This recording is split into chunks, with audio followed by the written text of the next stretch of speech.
नमस्कार, आप देख रहे हैं दैनिक साथी हरियाणा। रोहतक सांसद डॉक्टर अरविंद शर्मा का उन्हीं के लोकसभा क्षेत्र में हुआ विरोध का मामला तूल पकड़ता जा रहा है। भाजपा प्रत्याशी अरविंद शर्मा ने गांव फरमाना में विरोध का आरोप कांग्रेस पर लगाया तो पूर्व सरपंच आशीष ने भी पलटवार किया और माफी मांगने या फिर कानूनी नोटिस भेजने के साथ ही चुनाव आयोग में शिकायत देने की बात कही है। इन्हीं तमाम सवालों को लेकर रोहतक लोकसभा के कोसली विधानसभा से भाजपा विधायक लक्ष्मण सिंह यादव से बातचीत की गई। विधायक को दिखाने से पहले आपको सांसद के आरोप व पूर्व सरपंच आशीष का पलटवार दिखाते हैं। ये है जो विरोधी है, ये देख लो, ये कौन है, क्या है, झंडा इसी के समझे, इसी के हाथ में झंडा था, समझे। ये सारे के सारे अरे ऐसा माहौल बनाया जा रहा है कि लोगों को डराओ, धमकाओ लोगों को, मतलब ऐसा माहौल। इलेक्शन लोकसभा का चुनाव है, प्रधानमंत्री चुनने का चुनाव है। ये कहते हैं भाई मुख्यमंत्री अगर इलेक्शन हार गए तो मुख्यमंत्री नहीं बनेंगे। इन्होंने डायरेक्शन दूसरी दे दी है, लोगों को बहका रहे हैं, अफवाहें फैला रहे हैं, झूठी अफवाहें, डर का माहौल पैदा कर रहे हैं कि भाई अगर हम इलेक्शन में हार गए तो भाई मुख्यमंत्री नहीं बनेंगे। ये माहौल दूसरी तरह का बना रहे हैं।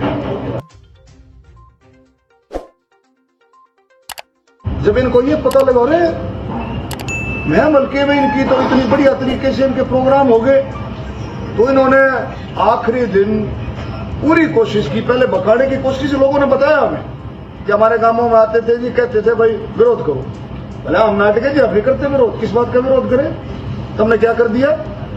और आखिर में आपने देखा कि जब हम गए आखिरी दिन, तो किस तरह से किसान यूनियन का झंडा उठा करके वो थे सारे के सारे कांग्रेस के लोग थे। क्या ये चाहते हैं हम जाकर के अपनी बात भी ना रखें। अभी भी गांवों में घूम रहे हैं। कई लोगों ने हमारे को बताया कि वो गांवों में घूम घूम करके कह रहे हैं कि भाई इनका विरोध करो, इनको घुसने मत दो, एक ऐसा माहौल बनाओ, एक डर पैदा कर दो, एक ऐसा डर पैदा कर दो कि लोगों के अंदर आप देखेंगे रोहतक लोकसभा की जनता के अंदर एक क्षोभ पैदा हो जाए। ये करना चाहते हैं। साथियों राम राम, मैं आशीष पूर्व सरपंच फरमाना गांव से। कल डॉक्टर साहब अरविंद शर्मा जी ने एक प्रेस कॉन्फ्रेंस करके उसमें कुछ फोटोज दिखाए जो मैं आप लोगों को दिखाना चाहता हूं। ये वो फोटोज हैं जिसे ये अरविंद शर्मा जी ये फोटो दिखा रहे हैं, और इन्होंने ये फोटो मेरी जो फेसबुक आईडी है, जो फोटो दिखा रहे हैं वो मेरी फेसबुक आईडी एक और फोटो से उठा के फोटो दिखा रहे हैं। इनके पास मेरे कोई फोटोज नहीं है कि मैं इनका विरोध करता जिसमें दिखाई दे रहा हूं। मैं डॉक्टर साहब को कहना चाहता हूं, अगर आपके पास मेरा कोई फोटो है या कोई वीडियो जिसमें मैं आपका विरोध कर रहा हूं तो लोगों के सामने उजागर करें, अन्यथा झूठ मत बोलें। आप झूठ बोल रहे हैं, सरासर झूठ मत बोलें। अगर आपके पास कोई सबूत है तो सबूत दिखाएं, नहीं तो माफी मांगे।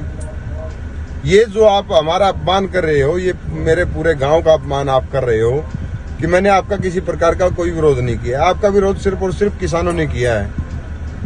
तो सीधी सी बात है, या तो आप हमारे से माफी मांगो, नहीं तो इसके ऊपर जो भी लीगल कार्रवाई होगी, जो आप हमारा अपमान करे वो हम कार्रवाई करेंगे। बता दें कि भाजपा की ओर से विरोध के पीछे पूरी तरह से कांग्रेस का हाथ बताया जा रहा है। ऐसे में हरियाणा में 25 मई को होने वाले लोकसभा चुनाव से पहले राजनीति पूरी तरह से गरमाई हुई है, क्योंकि रोहतक लोकसभा हरियाणा की सबसे हॉट सीट होने वाली है, क्योंकि यहाँ पर दीपेंद्र हुड्डा का चुनाव लड़ना बताया जा रहा है। ऐसे में देखना होगा, क्योंकि अभी तक कांग्रेस की ओर से आधिकारिक तौर पर घोषणा नहीं हुई है।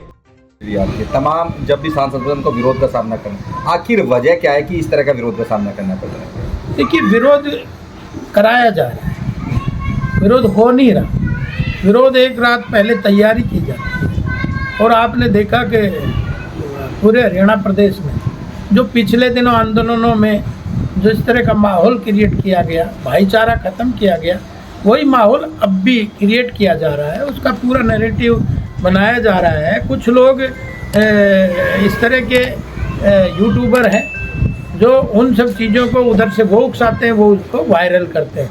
तो देखिए, अगर समाज है तो राजनीति है।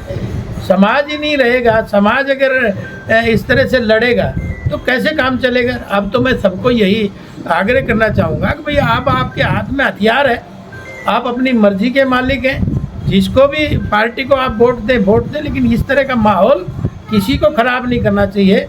कुछ नेता इसको क्रिएट कर रहे हैं और उसका नुकसान सबको ही भविष्य में और होगा, तो सौहार्द बना के रखना चाहिए। आपके सांसद पे सीधा सीधा आरोप लगता है कि 5 साल लोगों की सुध नहीं ली, दीपेंद्र हुड्डा उनके मुकाबले लोगों के बीच में ज्यादा पहुंचे, ऐसा विपक्षी लोगों का कहना है। क्या विरोध वाजिब नहीं है उनका? देखिए, इसमें जो आप बात कर रहे हैं इसमें सच्चाई नहीं है, क्योंकि अगर आप उनके भी 20 साल का रिकॉर्ड देखोगे कितनी बार आए और इनका 4 साल का रिकॉर्ड देखोगे कितनी बार आए, तो इसका फैसला तो तब होता है। तो ऐसे ही दोनों का अगर कंपैरिजन करेंगे तो अरविंद शर्मा जी उनसे ज़्यादा आए, लेकिन ये ठीक बात है कि हर गांव में नहीं जा पाए, और हर गांव में इसलिए भी नहीं जा पाए होंगे कि भाई आपको पता है कि 40-45 दिन की तो संसद ही चलती है, फिर बीच में कोविड भी था 2 साल, 1 साल किसान आंदोलन भी था, तो माहौल तो डिस्टर्ब रहा है ना। ये पहली बार भाजपा ने वो सीट जीती, बाकी के मुकाबले ज्यादा टाइम देना चाहिए था, लेकिन वो लोगों में कहीं स्वाभाविक है नाराजगी तो होगी ना। नाराजगी सबकी है, वो ना जिनकी भी है वो नाराजगी जतानी चाहिए, अपने नेता के सामने जताने में कोई बुराई नहीं, लेकिन आज लोगों का मन है, हम 10 की 10 सीटें हरियाणा प्रदेश में भारतीय जनता पार्टी की जीत रही है, बड़े आराम से जीत रही है, क्योंकि और इससे ज़्यादा जीत रही है, उससे पहचान हो रही है कि इस गांव में कांग्रेसी कौन कौन है। अभी आपके सांसद को एक फरमाना गांव के जो पूर्व सरपंच उन्होंने नोटिस भी भेज दिया कि उनका नाम उन्होंने विरोध करवाने वालों में ले लिया है।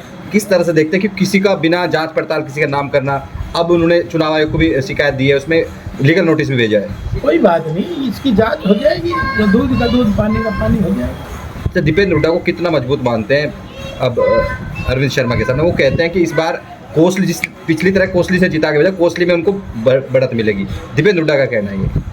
नहीं, देखिए, कोसली में तो भारतीय जनता पार्टी बहुत ज़्यादा मतों से जीत के आ रही है, इसमें तो किसी को भ्रम ही नहीं होना चाहिए। और कुछ ये लोग जो कर रहे हैं नाटकबाजी, उससे और लोगों के मन बदल रहे हैं भारतीय जनता पार्टी की तरफ। एक और नैरेटिव सेट किया जा रहा है कि यदि रोहतक कांग्रेस जीतती है तो कहीं ना कहीं प्रदेश में विधानसभा में भी जीतती है।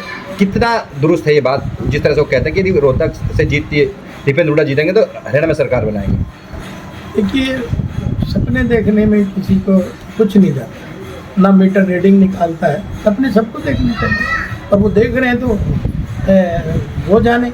लेकिन मुझे ऐसा कोई हरियाणा का परिदृश्य में दिखाई नहीं दे रहा कि दूर दूर तक कहीं कांग्रेस आ रही। तो 10 की 10 कहीं ना कहीं सीट, हाँ 10 की 10 हमारी सीट आएंगी भारतीय जनता पार्टी। एक अभी तक कांग्रेस कहने के डिसाइड नहीं कर पाई अपने कैंडिडेट, ये डर है या क्या लगता है आपको, या फिर वहाँ उम्मीदवार ज़्यादा है? डर नहीं है, जिसको भी कांग्रेस की टिकट दिखाते हैं वो भाग लेता है, और वो अपने आप को ये कहता है कि मैं अब घुटा हुआ था महसूस कर रहा हूँ, फिर वो 5-7 दिन बाद फिर उठ के आता है, फिर टिकट दिखा देते हैं।